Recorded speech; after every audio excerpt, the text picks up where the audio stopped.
A judge rules that Buffalo Wild Wings can keep calling boneless wings wings. Why are criminals stealing used cooking oils from restaurants?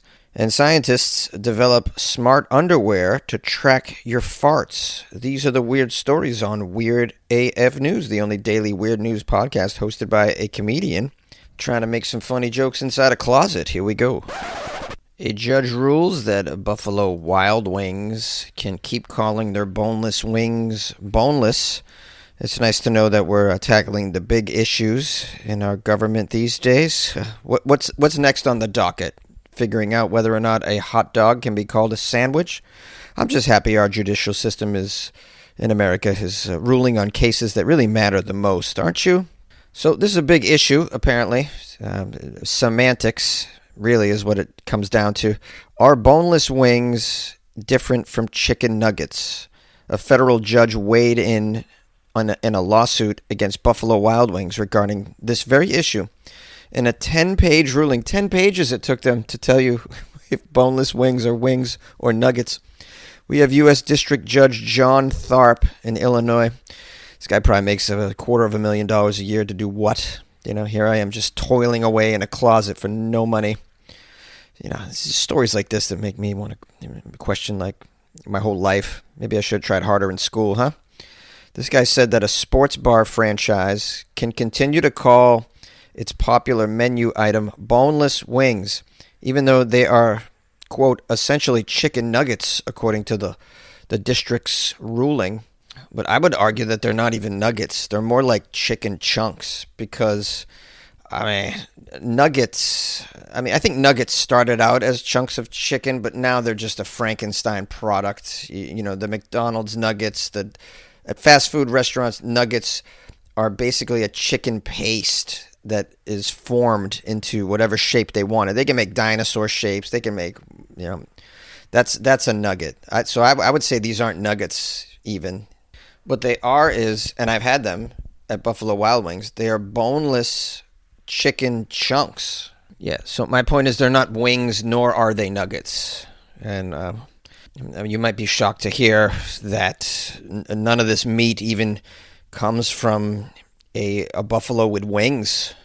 This is a mythical beast that we made up to, sell some saucy treats every Sunday during football games.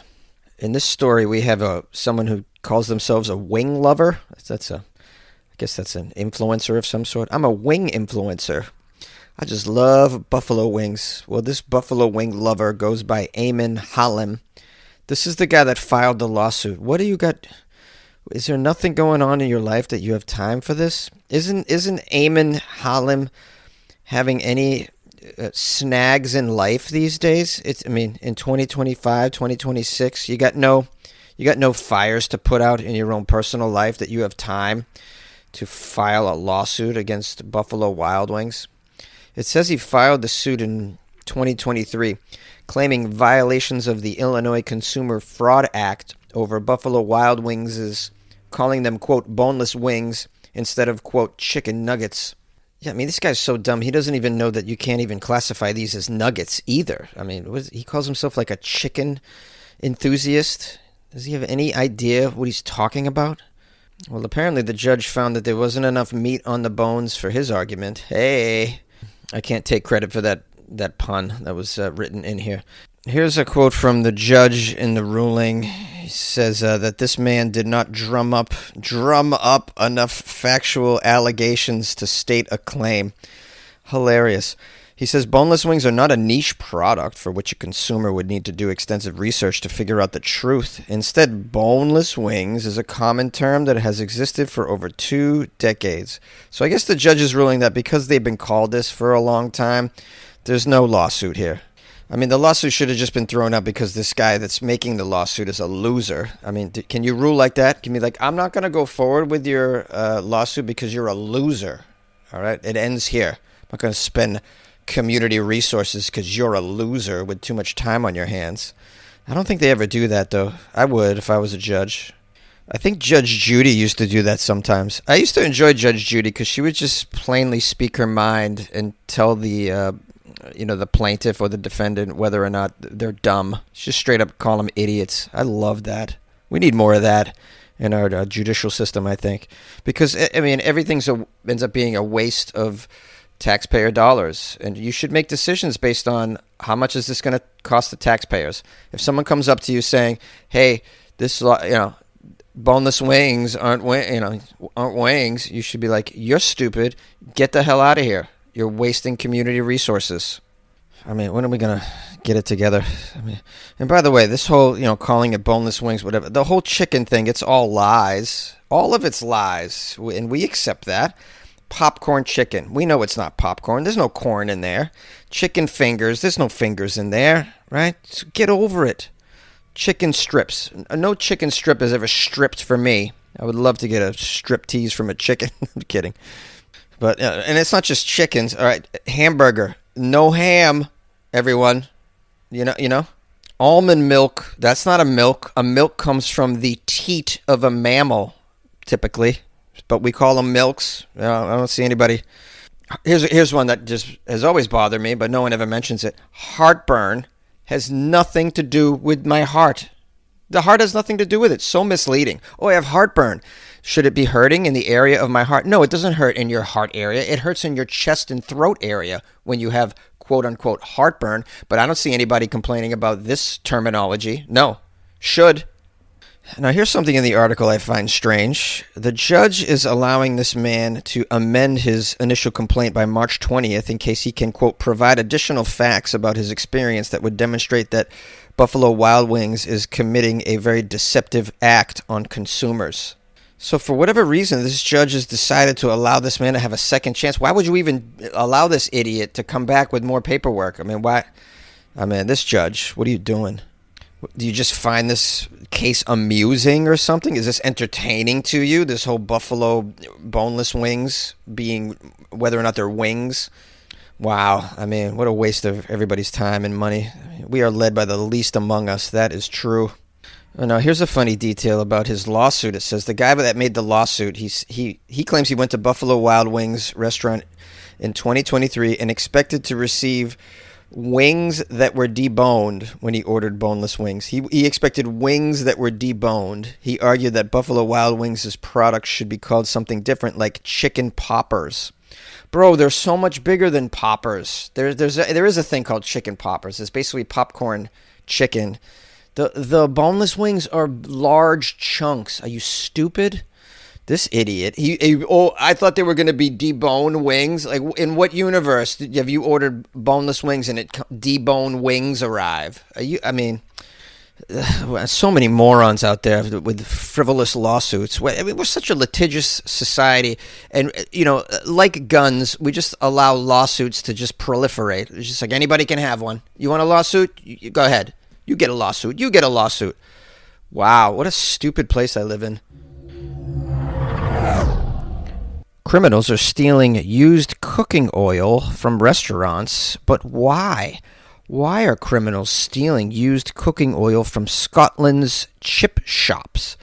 Well, they're called chip shops in Scotland. Ooh, I'm learning something. I guess that's a French fry shop. Maybe it's it's fish and chips, I'll bet. Fish and chips. I just had fish and chips over the weekend. Not that great, I have to say. I went down to, where was I? San Clemente, California. Spent the morning at the Coffee and Cars event. It's an event every Saturday. They have coffee and cars. They bring all these. It's like a car show. All these antique cars, and you can. It's in the morning, so they call it Coffee and Cars. There's a couple coffee vendors there, but you basically BYOC. And then afterward, fish and chips, and it wasn't that great. But I'm a big fan of fish and chips. Wow, I'm really caffeinated right now, so I'm oversharing. So these are fish and chip shops, I assume. Love to go to a fish and chips shop in Scotland someday. I'm sure it would be the best I ever had. If any of you want to sponsor my trip to Scotland for fish and chips, just let me know. We'll work it out. Police in Scotland, do they call them the Scotland Yard? Hey, that's a thing, right? No, I think that's a thing in London, right? I don't know. All right, I'm going to shut up. Let's stick to the story. Scotland police say organized crime gangs are targeting chip shops. They're taking the used cooking oil from these restaurants. Oh, jeez, these grease pirates, horrible. Jeez, what are these greasy stranglers doing with all the oil, I wonder? Let's keep reading and find out why people want this used cooking oil. It's worth something, apparently. According to the article I have here, the liquid, this cooking oil, used, is often left in large containers outside premises, such as these chip shops, and taken away to be recycled for potential use as biodiesel, which is a renewable fuel for transportation such as buses and tractors. Biodiesel, so boring. Dang it. I was hoping it was used for some underground bikini oil wrestling. It's a bonus when the ladies smell like French fries, guys, right? Okay, back to these slippery thieves. Across Scotland, 178 incidents of cooking oil thefts were reported to police between April and October last year. Somebody named Grant Cranston, yeah, we got Grant Cranston here, he said he was surprised by how brazen the thieves who targeted his chip shop were, adding, quote, "It was broad daylight. There were people walking around my chip shop." Well, that's pretty bold, huh? These guys aren't floundering around at all. They're just grabbing the biodiesel. About 70% of biodiesel produced in the UK is made from this used cooking oil, according to UK government statistics. Prices paid to caterers for their used oil can depend on how much is available for collection and the quality. But according to the industry standards, a restaurant could get about £30 per liter. What is that, like $40 or something? That's not so bad for used cooking oil that you will probably you'd probably have to pay to get rid of it anyways, right? So the police in Scotland say that the incidents they recorded last year totaled over £20,000 in lost revenue for these businesses. That's annoying. I mean, it's not a ton of money, but it's some money. Restaurants are struggling right now in the States. I assume the same's true over in the UK. And let this be a lesson to you. I mean, people will steal anything. I mean, they steal driveways. I've covered stories where people actually steal your driveway. I mean, it's just out of control. If something isn't nailed down, assume eventually some idiot's just going to take it. And, this cooking oil thing is even deeper than that because it's a whole syndicate, an organized criminal element to this. Now they got in the story here the president of the National Federation of Fish Fryers. This guy's name is Andrew. The president of the National Federation of Fish Fryers. There's a Federation of Fish Fryers over there. Imagine. Who's this guy? I mean, of all the strange positions to hold in life, you're the president of the Fish Fryers. I'm sure he smells great. He said that some UK chip shops were being repeatedly targeted by these criminals. He's got a quote in here. He says, "I think nationally it is quite a big issue. It's like 30 or 40 pound per drum. If you're going round at night and targeting 10 shops on a regular basis, it's quite a good income for somebody. One shop said they lost thousands of pounds because quite a lot of the distributors collect the oil and then they recycle it and you get a credit on your account. He lost all those credits because the drums kept disappearing overnight. It happened for 9 straight months. So for that business, it was quite a significant impact." So that's what Andrew thinks of all of this in his best Monty Python lady voice. You're welcome. Now, the police in Scotland urge businesses, especially fish fryers, chip eateries, what do they call them? Chipperies. They suggest that you ensure your oil is stored in a secure and well-lit location and monitored by CCTV video if possible to prevent this sort of stuff. Well, I hope they, also maybe also catch the people. That could be a thing that you do. Police in Scotland. I mean, how hard is it to catch people stealing giant drums of cooking oil in the middle of the day? And then you just follow the smell. You'll eventually show up at their greasy lair. Researchers have developed smart underwear to track your farts. It's the sound of science. I can't believe it's the sound of science. They're tracking farts. Okay, well, we have some researchers at the University of Maryland. They've unveiled an unusual but scientifically ambitious health device. It's new. It's smart underwear designed to monitor your flatulence in real time. Yeah, I mean, my farts, they kind of track themselves. I don't need to monitor them. I mean, I don't need further monitoring assistance. Okay, I can already tell the level of toxicity by the audio. First of all, the amount of bass, the feel, the smell. There's a lot to it. Sometimes, unfortunately, there's a wetness. In bad circumstances that occurs. I don't need a machine to tell me that I'm in trouble right now. I mean, I say all that to say, like, did anyone ask for this? I don't think. I think they're just spending money on a lark. Hey, remember, they're just going to laugh at this years later. Hey, remember when those idiots gave us $6 million to create fart tracking underwear?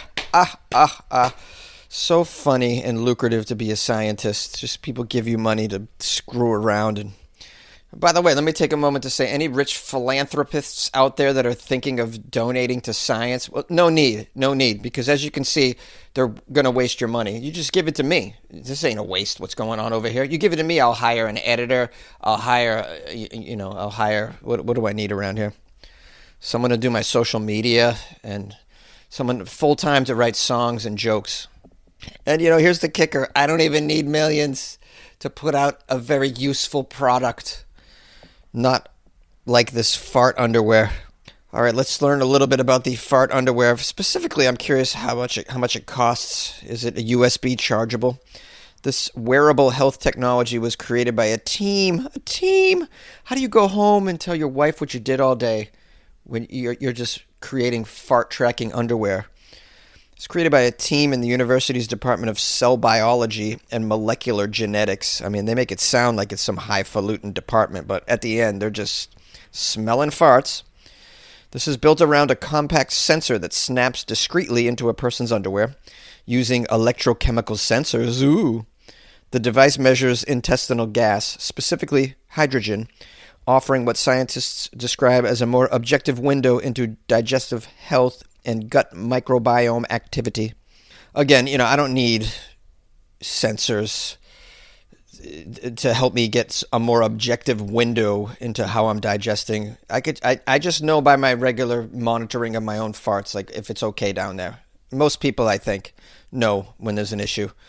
Here's a quote from someone named Brantley, this nerd. Brantley, he says, "Well, I think of it like a continuous glucose monitor, but for intestinal gas. The innovation aims to address a long-standing gap in gastrointestinal research. Reliable data. They're not getting reliable data. Historically, doctors have relied heavily on patients' self-reporting to estimate how often people pass gas. Hall's the nerd, noted that previous medical assumptions placed the daily average at about 14 instances. What is that, 14 farts? Just say farts, bro, not instances. You're doing fart technology, all right? You can't say the word fart. 14 instances of farting. I think I fart a lot more than 14 times a day. I'm just guessing, though. Maybe I do need a monitor. Although, I mean, I probably can't afford this thing. I'll just pay a guy off Facebook Marketplace to track my farts. Now, it says another study led by somebody named Santiago Bottassini at the same university, found that healthy adults pass gas an average of 32 times a day. Yeah, that sounds about right. Individuals' results vary widely from as few as 4 to as many as 59 daily occurrences. These findings were published, so they seem legit. Who farts only 4 times a day? I'd like to know. I suppose if maybe you're constipated or something. 4 times seems like that's an issue, right? Although I don't think anyone's in the history of health has ever called their doctor and complained. Like, hey, I think there's something wrong with me, doc. I've only farted 4 times today. Well, are you sure? Are you sure you only farted 4 times? Huh? How do you know? Well, I got the fart underwear. It only costs $10,000, but it counts how many times I fart a day. It's very useful. I also wasted some thousands on weight loss drugs from my cat. I'm in the business of wasting my money these days. Now, the guy that invented the fart tracking underwear says there is a disparity that underscores the importance of direct measurement of your farts. He says objective measurement gives us all an opportunity to increase scientific rigor in an area that's been difficult to study. Now, the researchers and inventors of this argue that their device could contribute meaningfully to digestive health research, microbiome science, and personalized medicine. Their team is developing what they call a human flatus atlas. Flatus atlas? Don't you mean flatulous atlas?